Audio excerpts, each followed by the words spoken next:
കഴിഞ്ഞ ദിവസം വഖഫ് ബോർഡ് വിഷയത്തിൽ മുസ്ലിം ലീഗ് അടക്കമുള്ളവരുടെ ഹർജി പരിഗണിക്കുമ്പോൾ തങ്ങളെയും കൂടി കക്ഷി ചേർക്കണമെന്ന് ആവശ്യപ്പെട്ടുകൊണ്ട് കാസ എന്ന സംഘടന നൽകിയ ഹർജി ഇപ്പോൾ കേന്ദ്രത്തിന് ഒരു പിടിവള്ളിയായി മാറുന്നു. കേന്ദ്രം ഇപ്പോൾ നൽകുന്ന സത്യവാങ്മൂലത്തിൽ ഈ കാസയുടെ ഈ ഒരു ഹർജി കൂടി ചൂണ്ടിക്കാണിക്കുമെന്നാണ് ഇപ്പോൾ പുറത്തുവരുന്ന വിവരം. ഈ നിയമ ഭേദഗതി, അതായത് വഖഫ് നിയമ ഭേദഗതി മുസ്ലിങ്ങളുടെയും ക്രൈസ്തവരുടെയും അവകാശം സംരക്ഷിക്കുന്നതിനായിട്ടാണെന്നാണ് കേന്ദ്രം ഇതുവരെ പറഞ്ഞുകൊണ്ടിരുന്നത്.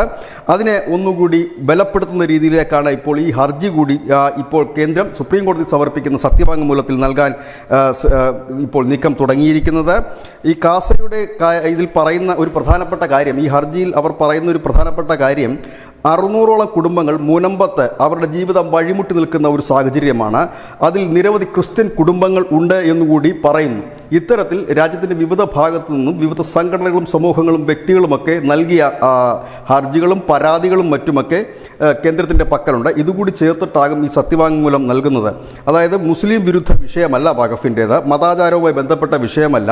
ഇത് അനവധി പേരുടെ ജീവിതം വഴിമുട്ടിക്കുന്ന തരത്തിലേക്കാണ്. ഒപ്പം തന്നെ രജിസ്റ്റർ ചെയ്ത വഖഫ് ഭൂമിയിൽ മേൽ നടപടികൾ ഉണ്ടാകില്ല എന്നുകൂടി കേന്ദ്രം ഈ സത്യവാങ്മൂലത്തിൽ പറയുന്നുണ്ട്. ഏതായാലും സാധാരണക്കാരുടെ ജീവിതത്തെ എങ്ങനെയൊക്കെയാണ് ഈ വഖഫ് നിയമം ബാധിച്ചതെന്ന് ചൂണ്ടിക്കാണിക്കുന്നിടത്താണ് ഈ ഖാസയുടെ ഹർജി കൂടി വെക്കുന്നത്. ഇതിൽ ഒരു വിഭാഗത്തിന് മാത്രമല്ല, എല്ലാ വിഭാഗങ്ങളും ബുദ്ധിമുട്ട് അനുഭവിക്കുന്നുണ്ട്, എല്ലാ വിഭാഗത്തിൽപ്പെടുന്ന സാധാരണപ്പെട്ടവരും ദുരിതം അനുഭവിക്കുന്നുണ്ട് എന്ന് ചൂണ്ടിക്കാണിക്കുന്നിടത്താണ് കാസയുടെ ഹർജി കൂടി അതിൽ ഉൾപ്പെടുത്തുന്നത്. ഇവിടെയാണ് ഈ ക്രിസ്ത്യൻ വിഭാഗത്തിൽപ്പെടുന്നവർ മുനമ്പത്ത് ഇത്തരത്തിൽ ഒരു വലിയ പ്രതിസന്ധിയെ നേരിടുന്ന കാര്യം കാസ ചൂണ്ടിക്കാണിച്ചു. ഇതൊരു വലിയ മൂവ് എന്ന് തന്നെ പറയേണ്ടി വരും. ഏതായാലും അധികം വൈകാതെ തന്നെ കേന്ദ്രം ശക്തമായി തന്നെ ഈ വഖഫ് ഭേദഗതി ബില്ലിൽ ഒരു സത്യവാങ്മൂലം നൽകുവാനാണ് ഇപ്പോൾ കേന്ദ്രത്തിൻ്റെ തീരുമാനം. ഒപ്പം തന്നെ രാജ്യത്തെമ്പാടുമുള്ള വഖഫ് ഭൂമിയുടെ വ്യക്തമായൊരു ചിത്രവും കേന്ദ്രം സുപ്രീം കോടതിക്ക് നൽകും. News desk news India Malayalam.